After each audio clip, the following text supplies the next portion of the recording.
Luar biasa, Presiden Prabowo kembali membuat bangsa asing dan seluruh dunia kagum dan terkejut. Hal ini menunjukkan bahwa mantan musuh bisa bekerja sama bersama, dan ini adalah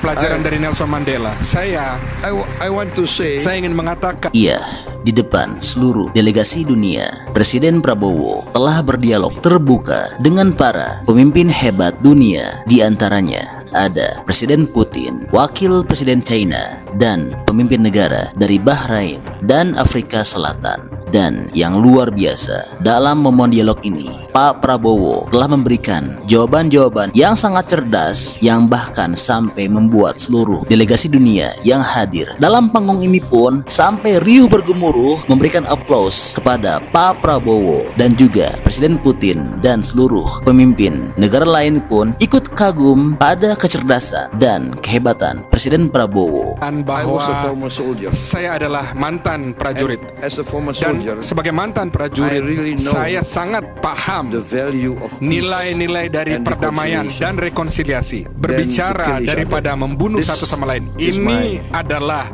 posisi saya. Selalu berbicara dan negosiasi. Wah, luar biasa ya. Dan masih ada banyak momen hebat dari jawaban cerdas Pak Prabowo yang sampai membuat bangsa asing Eropa yang selama ini selalu menyalahkan Indonesia akan jadi sangat malu. Tetapi reaksi dari negara-negara Eropa Barat dan negara Barat menyerang tawaran saya. Banyak dari media atau jurnalis Barat ini menyalahkan saya. Baik, untuk lebih lengkapnya, mari kita saksikan sama-sama momen hebat dialog terbuka antara Pak Prabowo dan para pemimpin hebat dan besar dunia. Saya ingin bertanya kepada Bapak Presiden Republik Indonesia.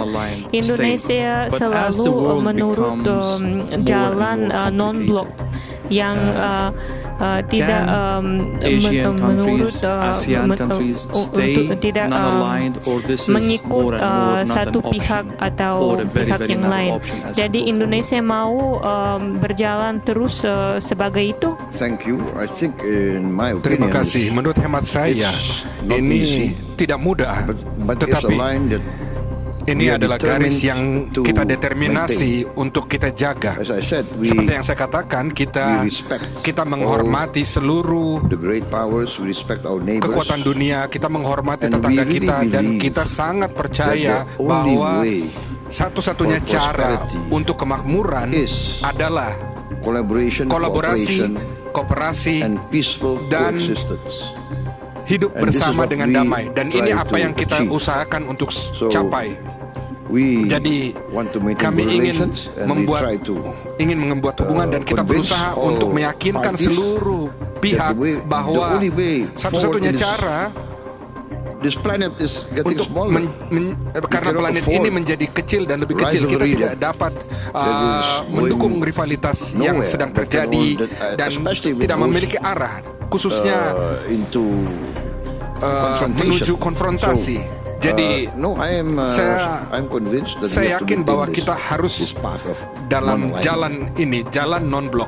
Pak Presiden, shaking your head when we were exchanging this question. What are your thoughts on menggerakkan kepala bringing Anda adversaries to the table?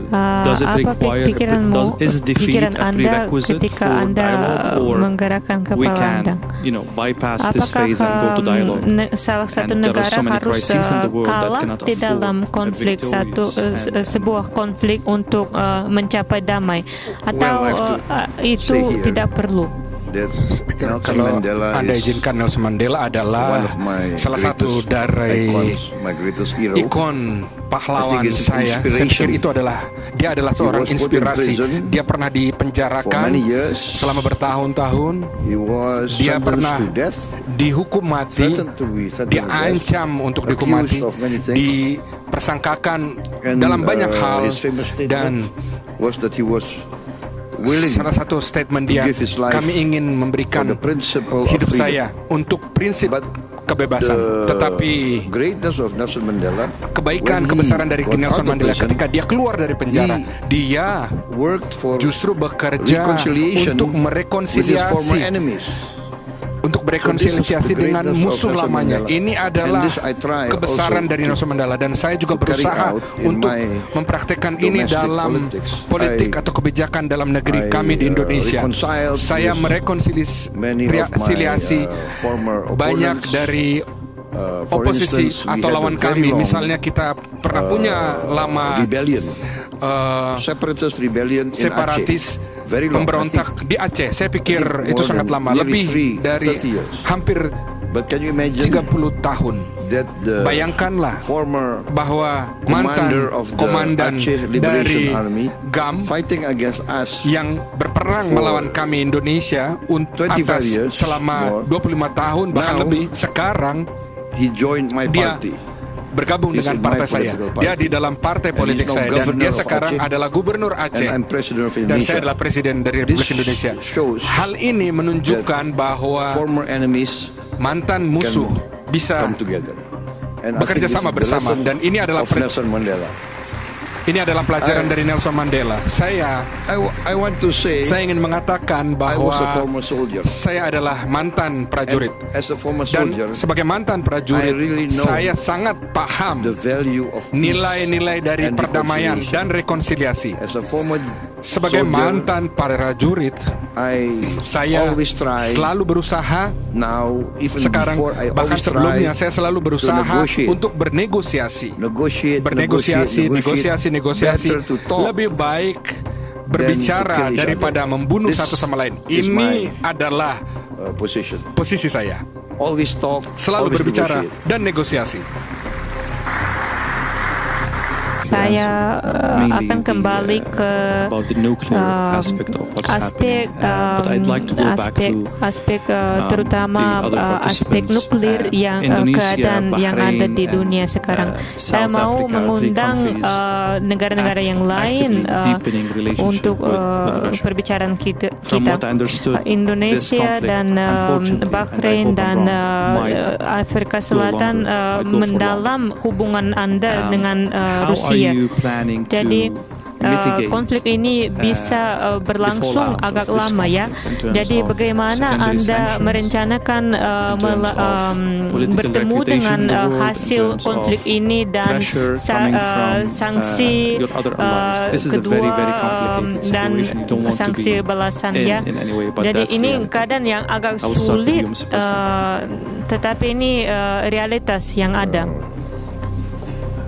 Baiklah, saya sangat tidak memahami sebenarnya.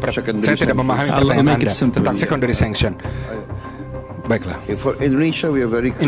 Indonesia sangat jelas bahwa kita selalu non-blok di situasi Ukraina. Kami, saya pikir 2 tahun lalu kami menawarkan gencatan senjata secepatnya, dan saya pikir pada saat itu reaksi dari pihak Rusia adalah sangat terbuka dan positif sebenarnya. Tetapi reaksi dari negara-negara Eropa Barat dan negara Barat, kita harus adil, bukan hanya pemerintah tetapi banyak media di Barat secara virus menyerang tawaran saya. Mereka mengatakan bahwa saya baru menawarkan, saya telah menawarkan perdamaian bagi kuburan. Banyak dari media atau jurnalis Barat ini menyalahkan saya. Jadi kami selalu menawarkan solusi yang damai, dan pada saat itu saya mengingatkan semua orang, semua pihak, bahkan di Korea sekarang, di Korea dan Korea Selatan ada zona demilitarisasi yang disupervisi oleh PBB. Perang di Korea itu secara resmi belum berakhir, tetapi ada situasi yang damai, kondisi yang damai. Oleh sebab itu Kami menawarkan seperti itu untuk menyelamatkan orang-orang Ukraina, untuk yang bertarung dengan rakyat yang berbahasa Rusia, untuk menyelamatkan mereka dan menghindari pemisahan mereka. Kami jauh dari tempat itu, tetapi kami ingin mempromosikan solusi damai. Jadi saya tidak memahami siapa yang harus mengatakan terima kasih pada kami. Sheikh Nasir, same question about the Sheikh Nasir, Bapak Presiden, sebelumnya saya memberi kemungkinan kepada Anda untuk mengatakan posisi saya begitu. Posisi ini sangat logis. Setiap negara bertanggung jawab atas pembelaan kepentingan mereka, dan setiap negara akan membela kepentingan nasional mereka. Dan kalau kami adalah sahabat, berarti kami mendapat solusi untuk membantu kita. Tapi itu tidak berarti bahwa kita harus menolak kepentingan sendiri kita. Karena itu ini keputusan setiap negara untuk membela kepentingan mereka. would add one aspect of you, Mr. President. How your country is, let's say, taking advantage of the current economic situation in Russia. Like, people left, businesses are left back. There are opportunities in the market now for a country like Indonesia. How are you leveraging the situation? Dan perusahaan juga, dan ada kemungkinan kesempatan yang bagus kepada orang dan negara-negara yang lain juga. I have had sepertinya saya mengatakan dahulu relations with Russian business entities, business groups, but mostly I have to be very frank, they were interested and they are interested in coming into Indonesia. Mereka sangat terminat untuk masuk pasar Indonesia. We have a lot of sectors that are still very, let us say, at the ground level, a lot of way to grow. And so basically it's mereka dan ada potensi untuk potensi perkembangan yang sangat besar. Jadi saya melihat bahwa ada banyak perusahaan Rusia yang mau masuk ke pasar Indonesia. Tapi dahulu perusahaan Indonesia dan Rusia ada pengalaman perusahaan bersama. And now we open our markets for Russian agricultural products. Migas juga. Dan sekarang kami membuka pasar kami masing-masing. Dan itu kurang because we have also been given a very heavy dose of tariffs from tidak mau menggunakan kepentingan everybody ini. knows, right? Karena kami juga menghadapi tarif tinggi, dan kita semua tahu langkah Amerika Serikat di pasar, dan sekarang kami harus mencari pasar yang baru, sepertinya di Afrika, di Eurasia, dan tentu saja sekarang kami mau menjalin persepakatan dengan antara Indonesia dan Uni Eurasia. Karena itu ini masalah diversifikasi kepada kami. Tapi posisi kami sangat terus. Kami tahu sisi kekuatan kami, China is very good and very strong. Kepentingan kami ada hubungan dengan China juga. Hubungan ini baik sekali dan kuat juga. Dan kami berpendapat secara optimis. Ya, terima kasih.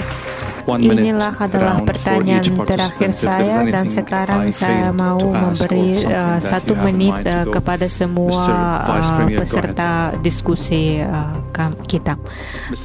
Wakil Presiden, silakan, ini kemungkinan kepada Anda. I'll move to you, Mr. President.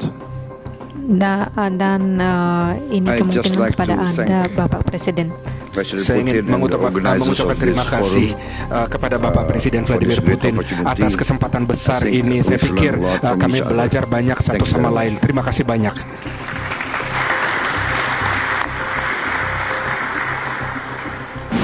Wah, luar biasa ya. Iya, jadi ini info update untuk tanah air. Nah, kalau menurut teman-teman kira-kira bagaimana pendapatnya? Oke, jadi itulah info update untuk Presiden Prabowo.